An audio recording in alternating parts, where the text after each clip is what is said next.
ಮುಸ್ಲಿಮರಿಗೆ ಸರ್ಕಾರಿ ಗುತ್ತಿಗೆಗಳಲ್ಲಿ ಮೀಸಲಾತಿ ನೀಡಿ ಮುಸ್ಲಿಮರನ್ನ ಓಲೈಕೆ ಮಾಡುವ ಕಾಂಗ್ರೆಸ್ ಸರ್ಕಾರದ ವಿರುದ್ಧ ಭಾರತೀಯ ಜನತಾ ಪಾರ್ಟಿ ದಕ್ಷಿಣ ಕನ್ನಡ ಜಿಲ್ಲೆಯ ವತಿಯಿಂದ ಶನಿವಾರ ಮಿನಿ ವಿಧಾನಸೌಧದ ಮುಂಭಾಗದ ಬಳಿ ಪ್ರತಿಭಟನೆ ನಡೆಯಿತು. ಎಂಎಲ್ಸಿ ಪ್ರತಾಪ್ ಸಿಂಹ ನಾಯಕ್ ಮಾತನಾಡಿ, ಇಂದಿರಾ ಗಾಂಧಿಯನ್ನ ಸೋಲಿಸಿದ್ದು ಅಂದಿನ ಸಾಮಾನ್ಯ ಜನರು. ಅಂದು ಕೂಡ ಯಾರಿಗೂ ಸರ್ವಾಧಿಕಾರ ನೀತಿ ಮಾಡಲು ಜನತೆ ನಮ್ಮ ಪ್ರಜಾಪ್ರಭುತ್ವ ಬಿಡಲಿಲ್ಲ. ಇಂದಿಗೂ ಕೂಡ ರಾಜ್ಯ ಸರ್ಕಾರ ಈ ಕಾನೂನನ್ನು ಹಿಂದಕ್ಕೆ ತೆಗೆದುಕೊಳ್ಳಬೇಕು. ಇಲ್ಲದೆ ಹೋದಲ್ಲಿ ನ್ಯಾಯಾಲಯದ ಮೆಟ್ಟಿಲೇರಲು ನಾವು ಸಿದ್ಧರಿದ್ದೇವೆ. ಕಾಂಗ್ರೆಸ್ ಸಿದ್ದರಾಮಯ್ಯ ಸರ್ಕಾರ ಅಲ್ಪಸಂಖ್ಯಾತರ ತುಷ್ಟೀಕರಣ ಮಾಡುವ ರಾಜಕೀಯವನ್ನು ಕೂಡಲೇ ಕೈಬಿಡಬೇಕು ಎಂದು ಆಗ್ರಹಿಸಿದರು.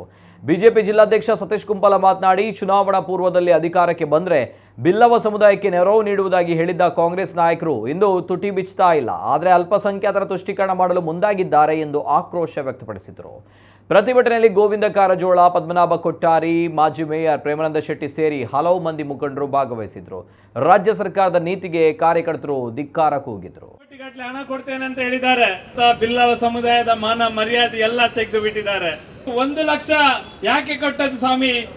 ಅದನ್ನ ನಾವು ಈ ಜಿಲ್ಲೆಯ ಜನ ಭಿಕ್ಷೆ ಬೇಡಿ ನಿಮ್ಗೆ ವಾಪಸ್ ಕೊಡ್ತೇವೆ. ಅದನ್ನು ಆ 1 ಲಕ್ಷವನ್ನ ನೀವು ತಿನ್ನಿಬೇಕಾದ್ರೆ ಆ 1 ಲಕ್ಷವನ್ನ ವಾಪಸ್ ಕೊಡ್ತೇವೆ. ನೀವು ಆ ಸಮುದಾಯದ ಮತ ಬೇಕು ನಿಮ್ಗೆ.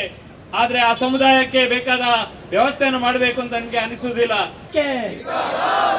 ಭ್ರಷ್ಟ ಮುಖ್ಯಮಂತ್ರಿ ಸಿದ್ದರಾಮಯ್ಯನಿಗೆ, ಭ್ರಷ್ಟ ಮುಖ್ಯಮಂತ್ರಿ ತುರ್ತು ಪರಿಸ್ಥಿತಿಯ ಸಂದರ್ಭದಲ್ಲಿ ಸಂವಿಧಾನ ವಿರೋಧವಾಗಿ ಆ ಕಾಲದಲ್ಲಿ ಇಂದಿರಾವೇ ಇಂಡಿಯಾ ಅಂತ ಹೇಳಿದಂತಹ ಕಾಲಘಟ್ಟದಲ್ಲಿಯೂ ಇಂದಿರಾ ಗಾಂಧಿಯನ್ನ ಸೋಲಿಸಿದಂಥದ್ದು ಈ ದೇಶದ ಸಾಮಾನ್ಯ ಜನರು, ಸಂವಿಧಾನವನ್ನು ಒಪ್ಪಿದಂತಹ ಜನರು, ಸರ್ವ ಸಮಾನತೆಯಲ್ಲಿ ನಂಬಿಕೆ ಇರುವಂತಹ ಜನರು.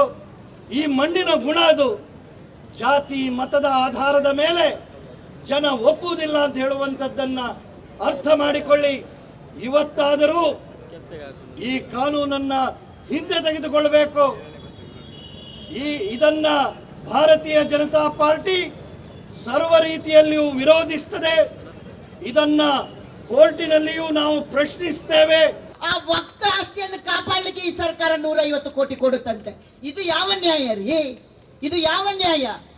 ಇವತ್ತು ಶಿಕ್ಷಣ ನೀವು ಒಂದೇ ತಗೊಳ್ಳಿ, ಬಜೆಟ್ ಒಳಗಡೆ ಶಿಕ್ಷಣ. ಇವರಿಗೂ ಎಲ್ಲ ಧರ್ಮ ಒಡೆದು ಹೇಗೆ ಅಂತ ಹೇಳಿದ್ರೆ ನಮ್ಮನ್ನು ಬೆಳೆಸಿದ್ದಾರೆ. ಗಣಪತಿ ಇಟ್ಟರೆ ನೀವು ಯಾವಾಗ ಇಡೋದು ಗಣಪತಿ? ಯಾವಾಗ ತೆಗಿತೀರಿ ಗಣಪತಿ? ಯಾವ ಏರಿಯಾಕ್ಕೆ ಗಣಪತಿ ಹೋಗುತ್ತೆ?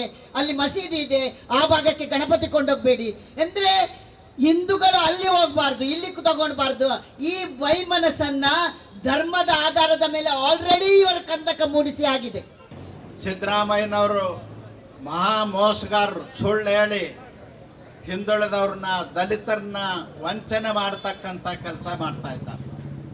ಈ ವರ್ಷ SC ST ಜನಾಂಗಕ್ಕೆ 42,000 ಕೋಟಿ ಅನುದಾನ ಕೊಟ್ಟಿದ್ದೀನಿ ಅಂತ ಹೇಳಿದಾರೆ. ಅದರಲ್ಲಿ ಸಿಗ್ತಕ್ಕಂಥದ್ದು ಕೇವಲ 7,000 ಕೋಟಿ ಮಾತ್ರ. 42,000 ಕೋಟಿಯಲ್ಲಿ 50% 21,000 ಕೋಟಿ ಆಯಾ ಇಲಾಖೆಗಳೇ ಖರ್ಚು ಮಾಡ್ತಾವ. ಅದು ಯಾರಿಗೂ ಹೋಗೋದಿಲ್ಲ.